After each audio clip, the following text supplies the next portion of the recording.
In our battle against woke ideology, we have been losing. Our arguments have been ineffective. Worse, our arguments fail by definition. We continue to make our voices heard, but politicians, the EU and the establishment carry on implementing a woke agenda that censors heresy regardless. The EU's Digital Services Act is already in place, and it looks like it is here to stay. Things are only going to get worse. Therefore, we need to rethink and revise our arguments. We need to question everything. In that spirit, I present to you today part 1 of my theory on the substructure of woke thought itself. Buckle up, because it is about to get rough. So, the Digital Services Act of the EU censors nothing but legal posts. But the EU's DSA calls these censored legal posts illegal posts, independently of a court judgment. Therefore, these posts are legal posts, but the EU calls them illegal posts nonetheless. The Swiss DSA censors only allegedly illegal posts, and allegedly illegal posts are legal posts by definition. But the Swiss DSA treats legal posts as if they were illegal by censoring them. In law, we have the following categories: legal, illegal, innocent, and guilty. Does that remind you of anything? Yes. Man, woman, heterosexual, homosexual. Yes. The EU is calling legal posts illegal posts. Therefore, we are dealing with trans illegal posts. The DSA of the EU performs trans operations on legal posts. One might even call it legal conversion therapy. And now, we have established the connection between the DSA and the trans ideology, between the Swiss DSA and trans women themselves. The DSA of the EU and of Switzerland are trans laws. Okay, let us now apply my entire critique of the DSA to trans women and to the trans ideology itself, and see what happens. Men exist. Women exist. But what is a trans woman? A trans woman is nothing but an alleged woman. Period. It is a man who alleges that he is an alleged woman. Every man is a potential woman. Every man is a possible woman. But not every man is an alleged woman. Not every man is a trans woman. Once you allege that a man is a woman, you are saying nothing more than that it is possible for this man to be a woman. The word trans in trans woman can therefore be translated as alleged. And so, an alleged woman is by definition not a woman. A woman is not an alleged woman because she simply is a woman. A woman is not a potential woman because she simply is a woman. A woman has already realized her potential of being a woman and is therefore not a possible woman. Therefore, we can stipulate the following. What is called a trans woman these days is nothing but an alleged woman who is, by definition, a man. Being a man is a necessary condition for being a trans woman, and every man is potentially a woman, but not every man is an alleged woman. Not every man is a trans woman. Being a man is not a sufficient condition for being an alleged woman or a trans woman. The sufficient condition for being a trans woman is the mere allegation that a man is an alleged woman. All right. Trans women are alleged women, meaning they are men who claim to be alleged women. Put differently, they are men who allege that they are potential women. Remember how the user under the DSA cannot defend himself in court against the allegation that his post is allegedly illegal. The user in court under the DSA cannot argue that his legal post is legal. He cannot argue that his legal post is not illegal, and so on. Well, that means that almost all of our arguments against trans activists and trans ideologues have been fundamentally flawed and ineffective. It means that you cannot successfully argue that a trans woman is a man. You cannot argue that a trans woman is not a woman. You cannot argue that a trans woman is a potential man. And you cannot argue that the trans woman is not an alleged or possible woman. If you argue that a trans woman is a man, you are not refuting that he is a trans woman. You are confirming that he is a trans woman. The fact that this man is an alleged woman logically presupposes that he is a man. The fact that the man is a man is the necessary condition for the allegation that he is an alleged woman to occur. You cannot argue against a trans activist that a trans woman is not a woman, because an alleged woman is by definition not a woman. An alleged woman is simply a potential woman, and women are not potentially women because they have already realized the potential of being women. So yes, a trans woman is not a woman by definition. Telling a trans woman that she is not a woman confirms that it is a trans woman. And if the trans woman is not a woman, the trans woman is a man. And the fact that a trans woman is a man, as we have seen, again confirms that he is a possible woman of whom it is alleged that he is an alleged woman. But some trans activists claim that trans women are women. So they are not claiming that some men are possible women, but that some men are in fact actual women. But the EU calls legal posts illegal posts. So what? If you unmask the EU's deception, what the EU calls illegal posts are simply allegedly illegal posts, which are by definition legal. And if they are legal, they are not illegal. In the same way, trans activists claim that trans women are in fact women. We need to realize that this is simply an allegation.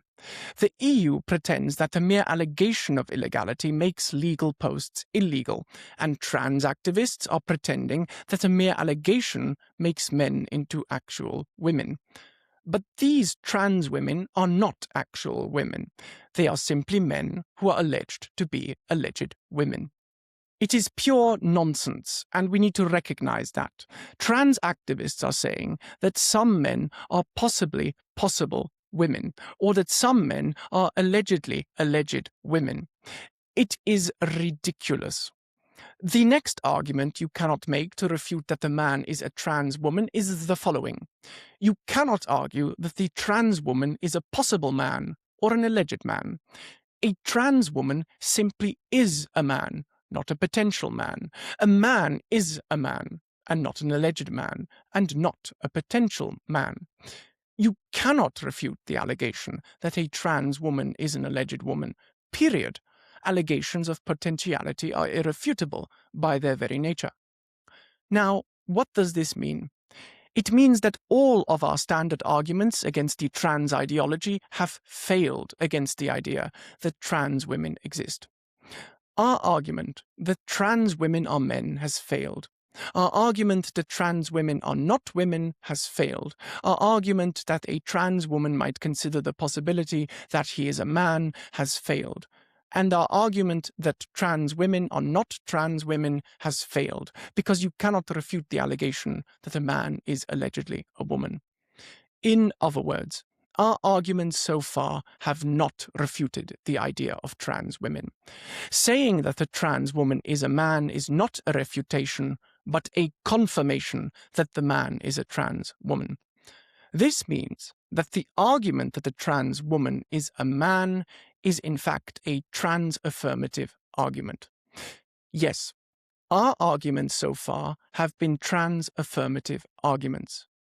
So it is no wonder that we haven't successfully defeated trans ideology yet. All right, so this explains everything. Example. A boy goes to a psychologist and says that he thinks he is a trans girl. The boy is alleging that he is an alleged girl. How can a psychologist even begin to counter this? The psychologist cannot argue that the boy is a boy, because that is precisely the basis of the claim that he might be a possible girl. The boy being a boy is the condition sine qua non of him being a trans girl. The boy being a boy confirms that he is an alleged girl. Nor does it help to say that the boy is not a girl, because by definition possible girls are not girls. The psychiatrist cannot argue that the boy is a potential boy either, because the boy simply is a boy, not a potential boy, and not an alleged boy. And the psychiatrist cannot refute that the boy is a possible girl at all. So now we realize why they have been transing kids on a massive scale, and why they have been transing them automatically and often after only a few sessions with a psychologist or clinician. The trans ideology is irrefutable because it is based on allegations about potentiality. And remember, the Swiss DSA and the DSA of the EU assume that allegedly illegal posts exist independently of an alleger. Trans activists say that trans women exist. A trans woman is an alleged woman. So, according to trans activists, alleged women exist independently of an alleger as well. Just as real men and women exist, possible or alleged women exist, independently of an alleger. Look, men and women do exist. Someone is a woman, someone is a man. But trans women do not exist as such. There are no alleged women out there in the ether at all. Remember our analogy with witches in the previous videos. If you believe in witches, you will find plenty of witches. Hence, if a psychologist is looking for trans girls and looking for trans women, he will find plenty. If a boy comes to a psychologist and has no notion of what a trans woman even is, the psychologist need only assume that the boy is a trans girl and introduce the notion that the boy is a trans girl to the boy, and the conclusion is set in stone. The boy is fast-tracked onto puberty blockers, cross-sex hormones and medical operations, and all the rest. Transing a boy or a man isn't a mistake, but exactly what the idea that you can find alleged girls out there in the world requires. Once a psychologist finds what he is looking for, he will trans the kid accordingly.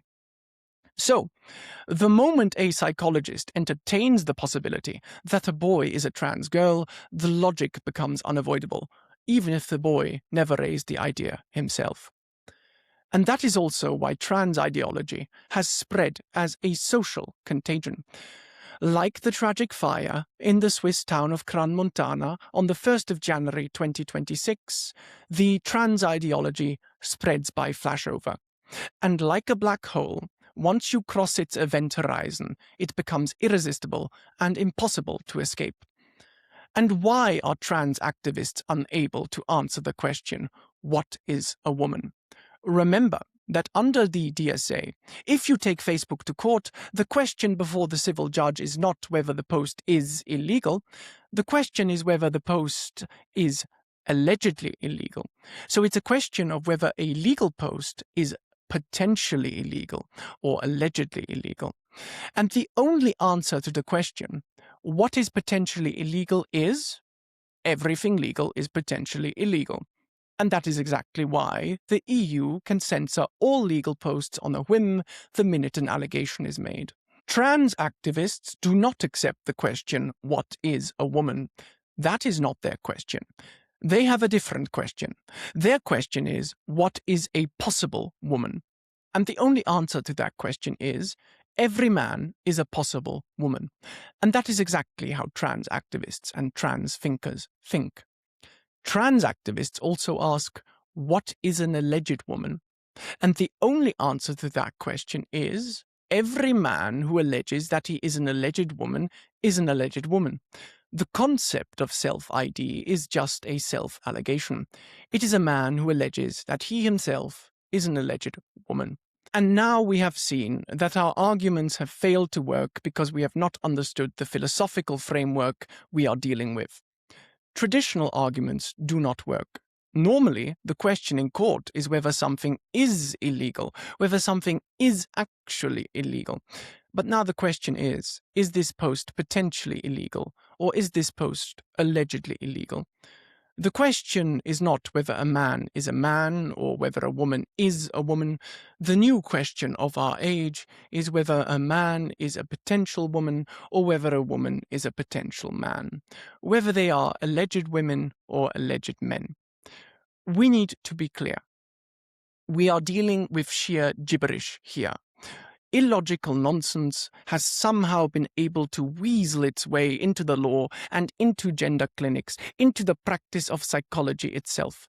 But it is far worse than simply illogical. The logic is inescapable. It is a closed framework. It operates according to its own logic that is intrinsically somehow consistent on its own terms, structured to absorb or deflect criticism, and framed so that any challenge is taken as proof of its correctness. And it is seemingly almost impossible to counter. Once the framework of allegation is accepted, resistance becomes difficult. Or as the Borg from Star Trek might say, resistance is futile and you will be transed. The moment a psychologist entertains the possibility that a boy is a trans girl, the internal logic takes over. The boy, being a boy, is treated as the very basis for actual reclassification. We are confusing kids on a massive scale, literally. Trans ideologues have been manipulating kids, literally. And I have just demonstrated exactly why that is. How is a child whose reason has not yet matured supposed to counter this trans reason? Even the psychologists are falling victim to this trans logic. And we, the gender critical movement, have been arguing against trans ideology in a way that is trans affirmative and confirms the ideology, because we haven't understood what we are dealing with. And that is scary. We need to rethink everything fundamentally, or we shall inevitably lose, like the censored user challenging Facebook in court under the DSA. We have now established that trans women and trans illegal posts are a problem which we face. And with that, our first part of our theory of postmodern thought has ended. Part 2 is coming soon, so stay tuned for more as we investigate this matter further. Thank you.